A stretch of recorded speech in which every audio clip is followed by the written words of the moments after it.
నమస్కారం వార్తలకు స్వాగతం. ముందుగా ముఖ్యాంశాలు. YCP leader Botsa Satyanarayana press meet, పలు అంశాలపై వివరణ. బీఆర్ఎస్ లీడర్ ప్రెస్ మీట్, పలు అంశాలపై వివరణ.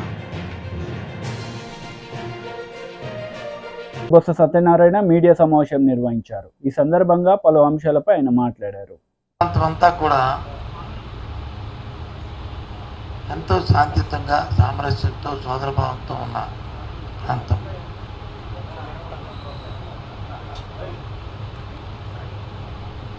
ఎన్నికల నేపథ్యంలో కూడా ఎక్కడో చిన్న చిన్న సంఘటనలు తప్ప పెద్ద సంఘటనలు ఎక్కడా జరగలే, ఏ విధంగా ఇబ్బంది జరగలే. అటు రాజకీయ పక్షాలు కానీ, ప్రజలు కానీ, లేదా అధికారులు కానీ, అధికార యంత్రాంగాలు కానీ అందరూ కూడా ఎవరి బాధ్యత వారు వారి వారి పరిధుల్లో ఏదైతే మనకున్న సాంప్రదాయం ఉన్నాయో వాటి ప్రకారం ఎన్నికలు జరుపుకున్నాం.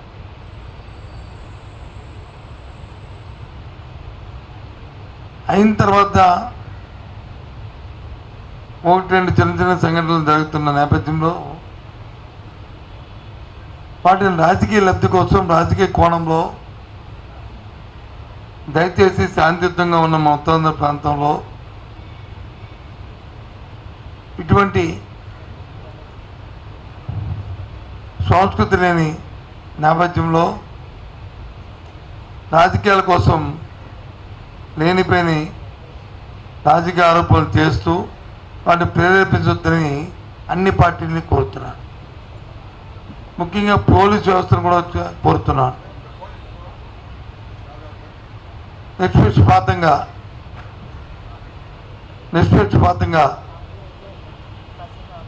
ఏ సంఘటన పట్ల ఏ రాజకీయ పార్టీ ఉన్నప్పటికీ కూడా తప్పుగా చూస్తూ చర్య తీసుకోమని కూడా నేను రిక్వెస్ట్ చేస్తున్నాను, డిమాండ్ చేస్తున్నాను. అదే నేపథ్యంలో రాజకీయ నాయకులు కూడా అనవసరంగా ఆరోపణలు చేసుకొని నిందారోపణలు చేయడం అనేది తగదు. ఇటువంటిని హింసను ప్రోత్సహించొద్దు. మా వరకు వైసీపీ పార్టీ దానికి పూర్తి వ్యతిరేకమని చెప్పి మనం చేస్తాం. ఇలాంటి సంఘటనలు ఏ పరిస్థితుల్లో ఎట్టి పరిస్థితులు కూడా ఉపేక్షించమని మనం చేస్తాం. ఎక్కడో విశాఖ పార్లమెంటరీ పరిధిలో ఒక సంఘటన జరిగింది. దాన్ని వచ్చి రాజకీయ కోణంలో, రాజకీయ ఉద్దేశంతో లేనిపోయిన ఆపోదలు సృష్టిస్తూ మాట్లాడడం సమంజసం కాదని మనం చేస్తున్నాను. పూర్వపరాలు తెలుసుకొని చేయాలని, అలాగే సైమల్టేనియస్గా నేను కూడా పోలీసు అధికారులతో మాట్లాడడం జరిగింది. ఒకవేళ నిజంగా దాన్ని రాజకీయ ప్రారంభం కానీ కక్షపూరితమైన చర్యగా అది అయితే మాత్రం నిష్పక్షపాతంగా చర్య తీసుకోవాలని కూడా డిమాండ్ చేస్తున్నాను. ఎందుకంటే మా ఉత్తరాంధ్ర ప్రాంతం ఎంతో సామరస్యంగా, సోదర భావంతో మెలిగే మనుషులు. రేపు 9వ తారీఖు నాడు జగన్మోహన్ రెడ్డి ప్రమాణ స్వీకారం చేసిన తర్వాత ఈ ప్రాంత ఎగ్జిక్యూటివ్ క్యాపిటల్గా వస్తూ ఎంతో ప్రపంచ స్థాయిలో ఈ పట్టణం అభివృద్ధి చెందుతున్న నేపథ్యంలో దీన్ని మనం కాపాడుకోవాల్సిన బాధ్యత, ఈ ప్రాంతాన్ని అభివృద్ధి చేసుకునే బాధ్యత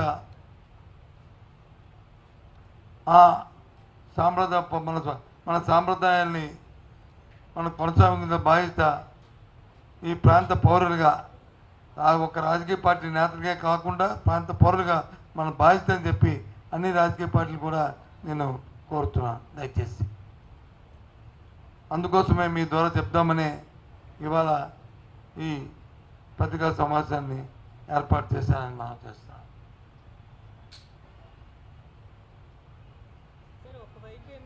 ఖచ్చితంగా ప్రమాణ స్వీకారం చేస్తారని చెప్తున్నారు, ఇంకోవైపు ఏమో కంప్లైంట్లు ఇస్తున్నారు.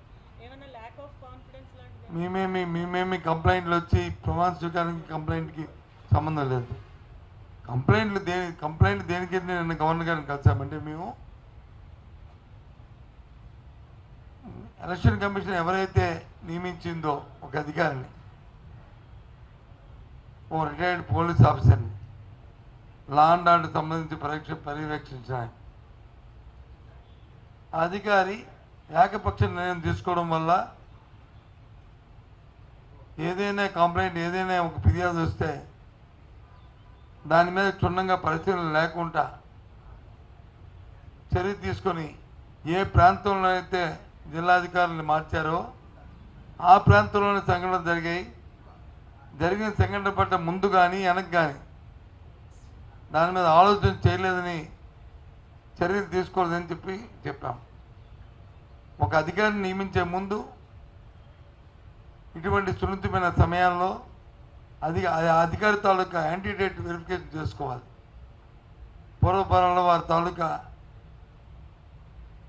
ఎక్స్పీరియన్సు, వారి ఉద్యోగ బాధ్యతలు నిర్వర్తించినప్పుడు జరిగిన సంఘటనలు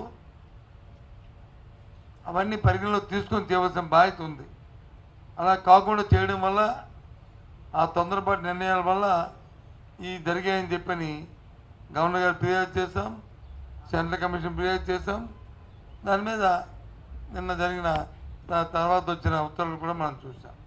అంతే తప్ప మాకే అభద్రతా భావంతో మేమేం చేయలే. ఎందుకంటే రాబోయే కాలం మళ్ళీ రాష్ట్రాన్ని పరిపాలించిన వైఎస్ఆర్సీపీ పార్టీ కాబట్టి అటువంటి సంగతి పునరావృతం. టీడీపీ లీడర్ మీడియా సమావేశం నిర్వహించారు. ఈ సందర్భంగా పలు అంశాలపై ఆయన మాట్లాడారు. కార్యకర్తలు మీ మాటలు నమ్మే పరిస్థితిలో లేరు. ఒక చిన్న ఉదాహరణ, ఆర్టీఏ చిత్తూరు మీ పిఎల్ఆర్ ప్రాజెక్ట్స్ వెహికల్ నెంబర్ కూడా చెప్తాను, సజ్జల జగన్మోహన్ రెడ్డి. మీ పిఎల్ఆర్ ప్రాజెక్ట్స్ వెహికల్సే AP39U E3857 exporting to other countries. అంటే మీ పెద్దిరెడ్డి కంపెనీలు, పిఎల్ఆర్ కంపెనీలు, మీ వెహికల్స్ అన్నీ కూడా ఎలక్షన్ షెడ్యూలు, ఎలక్షన్ ప్రకటనలు అన్నీ వచ్చిన తర్వాత ఈ ప్రక్రియ అంతా పూర్తవగానే మొత్తం మీ కంపెనీ, మీ నాయకుల కంపెనీల తాలూకా వెహికల్స్ అన్నీ కూడా ఇతర రాష్ట్రాలకి, ఇతర దేశాలకి పంపించేసుకుంటా ఉన్నారు. ముఖ్యమంత్రి ఏమో లండన్ పోతా ఉన్నాడు, పిఎల్ఆర్ కంపెనీ వెహికల్స్ ఏమో బయట రాష్ట్రాలకి, బయట దేశాలకి ఎక్స్పోర్ట్ అయిపోతూ ఉన్నాయి. రెండో పక్క ఎవరన్నా అమ్మించాలని సజ్జల ఇవాళ నువ్వు మళ్ళీ సొల్లు కబుర్లు మొదలుపెట్టావు. ఇవాళ కేఏ పాల్ కాన్ఫిడెన్స్ లెవెల్ ఏ స్థాయిలో ఉందో జగన్మోహన్ రెడ్డి కాన్ఫిడెన్స్ లెవెల్ కూడా అదే స్థాయిలో నిన్న ఉంది. కేఏ పాల్ కాన్ఫిడెన్స్ లెవెల్కి, జగన్మోహన్ రెడ్డి కాన్ఫిడెన్స్ లెవెల్కి నిన్న సోషల్ మీడియాలో ట్రోలింగ్సే అర్థమవుతూ ఉన్నాయి. కాబట్టి పిచ్చి ప్రేలాపనలు మానేయండి. ల్యాండ్ టైటిలింగ్ యాక్ట్ మీ పుట్టి ముంచింది. మీ ప్రచార పిచ్చి, మీ ఫోటోలు పిచ్చి, మీరు తాత ముత్తాతలు ఇచ్చిన భూములను కూడా కొట్టేయాలని, దోచుకోవాలని మీరు చేసిన చట్టాలే మీ ప్రభుత్వానికి ఉరితాళ్ళైనాయి. ఇవాళ పెద్ద ఎత్తున ప్రజల్లో తిరుగుబాటు వచ్చింది. ఆ తిరుగుబాటు ఫలితమే జనసునామీ. ఆ జనసునామీ దెబ్బకే మీకు గంగుర్లు ఎత్తుతూ ఉన్నాయి. రోజుకొకళ్ళు వచ్చి మీడియా ముందుకి మాట్లాడుతూ ఉన్నారు. నేను అడుగుతా ఉన్నా, మొదటి క్యాబినెట్లో కానీ, రెండో క్యాబినెట్లో కానీ 40 మంది మంత్రులు ఒక్కడు కూడా ధైర్యంగా మీడియా ముందుకు వచ్చి మేం గెలుస్తామని మాట్లాడట్లేదు. 40 మంది మంత్రులు ఓడిపోతున్నారు. 5 ఏళ్ల పరిపాలనలో మీ మంత్రులు ఎవరైతే ఉన్నారో మొదటి క్యాబినెట్లో, రెండో క్యాబినెట్లో మంత్రులు ఎవడో కూడా మీడియా ముందుకు రావట్లా. మొత్తం ఎత్తిపోతున్నారు, మొత్తం ఓడిపోతున్నారు. ఇవాళ పెద్ద ఎత్తున ప్రతిపక్ష హోదా కూడా దక్కదని మీడియా ఘోషిస్తూ ఉంటే, సర్వేలు ఘోషిస్తూ ఉంటే, ఇవాళ సజ్జలు వచ్చి ఏ కార్యకర్తను నమ్మిద్దామని, ఏ నాయకుడిని నమ్మిద్దామని నువ్వు మళ్ళీ బురజల్లే కార్యక్రమాలు చేస్తున్నావు. సిగ్గుందా అని అడుగుతున్నా. అపధర్మ ముఖ్యమంత్రి మీరు, 5 ఏళ్ళు ప్రభుత్వం పరిపాలన చేసింది మీరు, చీఫ్ సెక్రటరీ మీరు పెట్టుకున్న వ్యక్తే, మీకు అనుసరణలోనే వ్యవస్థలన్నీ నడుస్తున్నాయి. ఇవాళ చీఫ్ సెక్రటరీయే మొత్తం పోలింగ్ స్టాఫ్ దగ్గర నుంచి ఎక్కడెక్కడ ఏ అధికారం ఉండాలో రాజేంద్రనాథ్ డీజీపీగా ఉన్నప్పుడే నియామకాలన్నీ జరిగాయి. ఇవాళ ఈసీ మీద బురజల్లాలనో, తెలుగుదేశం పార్టీ మీద బురజల్లాలనో, ఎన్డీఏ కాటు మీద బురజల్లాలనో, కేంద్రం మీద బురజల్లాలనో ఇవాళ సజ్జల ఎత్తిపోయే మాటలు మాట్లాడుతూ ఉన్నాడు. భయం కళ్ళల్లో కనపడతా ఉంది, పిరిగితనం కళ్ళల్లో కనపడతా ఉంది. అపధర్మ ముఖ్యమంత్రి లండన్ పోయి వస్తాడో లేదో అనే డౌట్ కూడా సజ్జల రామకృష్ణారెడ్డి మాటల్లో డొల్లతనం బయటపడతా ఉంది. ఎందుకంటే సజ్జల భార్గవరెడ్డి ఎలక్షన్ అయిన 24 గంటల్లో జెండా ఎత్తేసాడు. మొత్తం సోషల్ మీడియా వైసీపీ దుకాణం బంద్ అయిపోయింది, కీలకతం అయిపోయింది. మొత్తం దుకాణం సర్దేశారు. మొత్తం సజ్జల భార్గవరెడ్డి జెండా ఎత్తేసి హైదరాబాద్ వెళ్ళిపోయాడు, పక్క రాష్ట్రాలకు వెళ్ళిపోయాడు. ఇవాళ నీ కొడుకే జెండా ఎత్తేసి వెళ్ళిపోతే నిన్న కార్యకర్తల నాయకులు కన్నీళ్లు తొడటానికి, వాళ్ళని ఓదార్చడానికి నిన్న జగన్ రెడ్డి మాటల్లో కాన్ఫిడెన్స్ కార్యకర్తలకి నాయకులు దక్కపోయేపాటికి మళ్ళీ ఉదయం సజ్జల రామకృష్ణారెడ్డి వచ్చి మీడియా ముందు మళ్ళీ అసత్యాలు అబద్ధాలు ప్రచారం.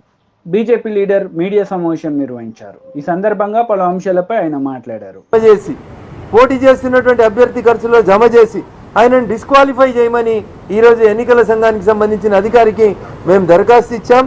ఎఫ్ఐఆర్ చేగుంటలో నమోదైనటువంటి క్రైమ్ నెంబర్ 161 ఆఫ్ 2024, మళ్ళీ ఎఫ్ఐఆర్ కాపీ లేదంటారేమో అని చెప్పి పబ్లిక్ డాక్యుమెంట్ ఇది, గూగుల్లో కొడితే దొరుకుతూ ఉంది. క్రైమ్ నెంబర్ 161 ఆఫ్ 2024 పోలీసు వాళ్ళు నమోదు చేసినటువంటి ఎఫ్ఐఆర్ కాపీ తీసుకొచ్చాం. ఈ ఎఫ్ఐఆర్ కాపీకి అనుబంధంగా వాళ్ళు పెట్టినటువంటి పంచనామా, ఈ పంచనామాలో ఏ బూత్కి ఎన్ని పైసలు ఎన్ని కవర్లు అనేది డీటెయిల్గా రాయడం జరిగింది. ఇన్ని ఆధారాలను తీసుకొని వచ్చి ఈరోజు ఎన్నికల సంఘానికి మేము ఇచ్చి ఈ పోలీసు వాళ్ళు రిజిస్టర్ చేసినటువంటి కేసులో రెడ్ హ్యాండెడ్గా దొరికినటువంటి 3 ముద్దాయిలు, వాళ్ళు చెప్పిన పేరు ఏంటంటే 4వ పేరు కొండాపూర్ గ్రామానికి సంబంధించిన రాజిరెడ్డి అనేటువంటి వ్యక్తి వెంకటరామరెడ్డి గారి తరఫున ఈ డబ్బుల్ని ఊర్లలో పంచమని మాకు ఇచ్చినాడు అని పోలీసు వాళ్ళకి ఇచ్చిన కన్ఫెషన్ స్టేట్మెంట్లో దొరికిన 3 ముద్దాయిలు చాలా స్పష్టంగా చెప్పడం జరిగింది. నేను ఈ సందర్భంగా ఎస్ఐ చేగుంటను అప్రిషియేట్ చేస్తూనే ఎస్పీ మెదక్ గారికి చెప్తున్నటువంటి విషయం ఏంటంటే, ఈ ఇన్వెస్టిగేషన్ ఎవరైతే సూమోటో కంప్లైంట్ ఇచ్చిండో ఆ ఎస్ఐ ఈ కేసు ఇన్వెస్టిగేషన్ చేయడానికి వీల్లేదు. కాబట్టి జిల్లా పోలీస్ అధికారిగా ఇంకొక అధికారిని ఈ కేసుని ఇన్వెస్టిగేట్ చేయడానికి అపాయింట్ చేసి ఏ ఫామ్ హౌస్లో అయితే మీటింగ్ పెట్టినరో ఆ ఫామ్ హౌస్ సీసీటీవీని ఫుటేజ్ని రికవరీ చేసి అందులో ఉన్నటువంటి అన్ని కార్లను కూడా ఈ కేసుల్లో ముద్దాయిగా చేర్చడంతో పాటు ఇంకా టెక్నాలజీ బాగా పెరిగింది కాబట్టి ఆ ఫామ్ హౌస్లో ఆ అర్ధరాత్రి ఉన్నటువంటి కార్లతో పాటు ఆ టవర్ లొకేషన్ తీసుకుంటే ఆ టవర్ కింద ఎన్ని ఫోన్లు అప్పుడు ఉన్నాయో ఆ ఫామ్ హౌస్లో తెలుస్తుంది. కాబట్టి వాళ్ళందరినీ కూడా ముద్దాయిలుగా చేర్పించి ప్రాపర్గా ఇన్వెస్టిగేషన్ చేయించాలని ఎన్నికల అధికారికి ఈ సందర్భంగా దరఖాస్తు ఇచ్చాం. బీఆర్ఎస్ లీడర్ మీడియా సమావేశం నిర్వహించారు. ఈ సందర్భంగా పలు అంశాలపై ఆయన మాట్లాడారు. ధాన్యం తడిచిపోయిన నీళ్లలో ధాన్యం తేలుతూ ఉంటే ప్రభుత్వానికి పట్టింపు లేదు. ప్రభుత్వం తడిచిన ధాన్యం కొనండి అని ఆదేశాలు మాత్రం పత్రికల్లో వస్తూ ఉన్నాయి, కానీ ఆచరణలో ఎక్కడ కూడా సరైనటువంటి రీతిలో అధికార స్పందన లేదనేటువంటి మాట వాస్తవం. ఇటువంటి స్థితిలో రైతాంగానికి అండగా ఉండాలని, రైతాంగానికి ధైర్యం ఇవ్వాలని, రైతాంగం పట్ల మా అధినేత కేసీఆర్ గారి కాలంలో ఇచ్చినటువంటి అనేక సంక్షేమ పథకాలు దూరమైపోతున్నటువంటి భావన నుండి రైతాంగాన్ని పోరాటం వైపు మళ్లించడానికి మా అధినేత కేసీఆర్ పిలుపు మేరకు తెలంగాణ రైతాంగం అంతా కూడా గత 2 రోజులుగా పెద్ద ఎత్తున రోడ్ల మీదకి వచ్చేటువంటి పరిస్థితి వచ్చింది.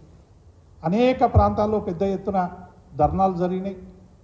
రైతాంగం అంతా కూడా రోడ్ల మీదకి వచ్చి, ఓ ప్రభుత్వమా, నువ్వు కనీసం మాకు భరోసా ఇవ్వకుండా మేము తెచ్చిన గింజలు కొనండి అని ప్రాధేయపడతా ఉంటే ఇవాళ ఈ ప్రభుత్వానికి కనికరం లేకపోవడం అనేటువంటిది ఇవాళ మనం చాలా స్పష్టంగా చూస్తూ ఉన్నాం.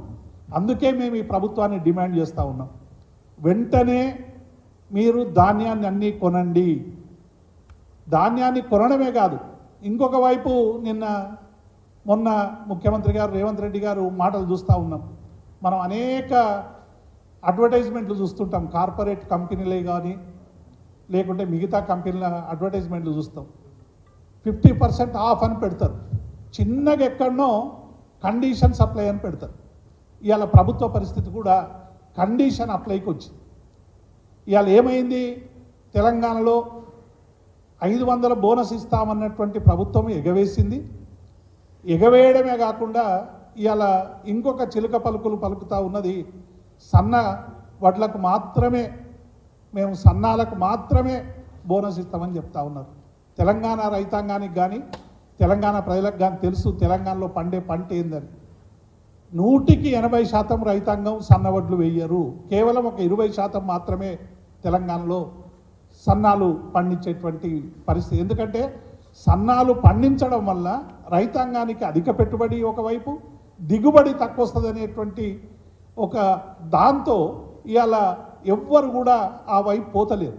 గతంలో ఒకసారి కేసీఆర్ గారు ఇదే మాట అంటే, మరి వడ్లు కొనము, మేము దొడ్డు వడ్లు కొనమని ఆ రోజు కేంద్రం ఎత్తేస్తే సన్నవడ్లు పెట్టాల్సుకున్నటువంటి దురవస్థ వస్తుందేమో తెలంగాణ కంటే, అప్పుడు వీళ్ళందరూ కూడా మా మీద ఎదురుదాడి చేశారు. తెలంగాణ రైతాంగానికి టీడీపీ లీడర్ మీడియా సమావేశం నిర్వహించారు. ఈ సందర్భంగా పలు అంశాలపై ఆయన మాట్లాడారు. లేకపోతే ఆ కోర్టు ఆర్డర్స్ ఇస్తే మొన్న మార్చి వరకు ఎటువంటి అనుమతులు, పర్యావరణ అనుమతులు కానీ ఇతరత్ర అనుమతులు కానీ ఎటువంటి అనుమతులు లేకుండా యథేచ్ఛగా అక్రమంగా ఇసుక తవ్వకాలు జరిపించారు. దీనికి ఏం సమాధానం చెప్తారు ఈ ప్రభుత్వం? మేము మొత్తుకుంటా ఉన్నాం. చంద్రబాబు నాయుడు గారు 2023లో 40,000 కోట్లు జగన్మోహన్ రెడ్డి కనుసన్నల్లో అక్రమ ఇసుక మైనింగ్ జరిగింది ఈ రాష్ట్రంలో. ఎవడెవడు కారకులు, ఏ డిపార్ట్మెంట్స్ ఏ విధంగా సహకరించినాయో, డిఎంజీ వెంకటరెడ్డి వీటన్నిటికీ పాత్రధారిగా సూత్రధారిగా ఉండి ఏ విధంగా 1,000 కోట్లు కొల్లగొట్టి వీళ్ళకి సంపాదించి పెడతా ఉన్నాడో, ఇందులో మైనింగ్ ఫారెస్ట్ మినిస్టర్గా ఉన్నటువంటి పెద్దిరెడ్డి రామచంద్రారెడ్డి ఏ విధంగా దోపిడీ చేస్తూ ఉన్నాడో మొత్తం కూడా మేము సాక్ష్యాధారాలతో సహా గతంలోనే నిరూపణ చేశాం. వీటన్నిటినీ కూడా అసలు లెక్క చేయకుండా ఎన్జిటి నేషనల్ గ్రీన్ ట్రిబ్యునల్ ఆదేశాలు లెక్క చేయలేదు, సుప్రీంకోర్టు అంటే లెక్కలేదు, అసలు వ్యవస్థలంటే లెక్కలేదు. వీళ్ళ ఇష్టానుసారం అక్రమంగా ఇసుక తవ్వకాలు సాగిస్తూనే ఉన్నారు యథేచ్ఛగా. నిన్న ఆర్డర్స్ ఇచ్చింది, ఇప్పుడు కూడా రాష్ట్రంలో యథేచ్ఛగా జరుగుతూ ఉన్నాయి. ఇవాళ ఏం చెప్పాలి? సుప్రీంకోర్టు అడిగినప్పుడు మేము కేసులు ఫైల్ చేశామని చెప్పారు. ఎవరి మీద పెట్టారు కేసులు? ఏ కంపెనీ మీద పెట్టారు చెప్పాలి. డిఎంజీ చెప్పాలి సమాధానం. ఏ కంపెనీల మీద పెట్టాడో, ఎవరి మీద పెట్టారో. ఎంఓఎఫ్సిసి అక్రమ తవ్వకాలు భారీ యంత్రాల సహాయంతో చేస్తూ ఉన్నారని చెప్పి రిపోర్ట్ సబ్మిట్ చేసింది. ఎటువంటి పర్మిషన్ లేకుండా వీళ్ళు చేస్తూ ఉన్నారని చెప్పి 2024 ఫిబ్రవరిలో మినిస్ట్రీ ఆఫ్ ఎన్విరాన్మెంటల్ ఫారెస్ట్ వీళ్ళు చెప్తే దాని మీద ఇంతవరకు చర్యలు లేవు. అసలు ఏం చెప్పినా సరే దున్నపోతు మీద వర్షం పడ్డ చందాన్ని వ్యవహరిస్తూ ఉన్నారు. అసలు చర్యలనే నిల్లు. అసలు దీనికి ఈరోజు సుప్రీంకోర్టు కూడా చెప్పిన దానికి అసలు ఏం చెప్తారో అర్థం కావట్లా. ఇప్పుడు వీళ్ళ పర్యవేక్షణ, రాష్ట్ర ప్రభుత్వ పర్యవేక్షణ లేకుండా సుప్రీంకోర్టు పర్యవేక్షణలో జరపాలి రేపటి నుంచి. కలెక్టర్లు చూస్తేనే 22 మంది కలెక్టర్లు ఒకే రకంగా ఏ అక్రమ తవ్వకాలు జరగట్లేదని రిపోర్ట్లు ఇచ్చారు. ఇవన్నీ రేపు 10 రోజుల తర్వాత 20 రోజుల తర్వాత ప్రభుత్వం. వార్తలు ముగించే ముందు ముఖ్యాంశాలు మరోసారి. YCP leader Botsa Satyanarayana press meet, పలు అంశాలపై వివరణ. బీఆర్ఎస్ లీడర్ ప్రెస్ మీట్, పలు అంశాలపై వివరణ. ఈ వార్తలు ఇంతటితో సమాప్తం. తిరిగి ప్రసారమయ్యే వార్తల్లో మళ్ళీ కలుద్దాం. అంతవరకు సెలవు. నమస్తే.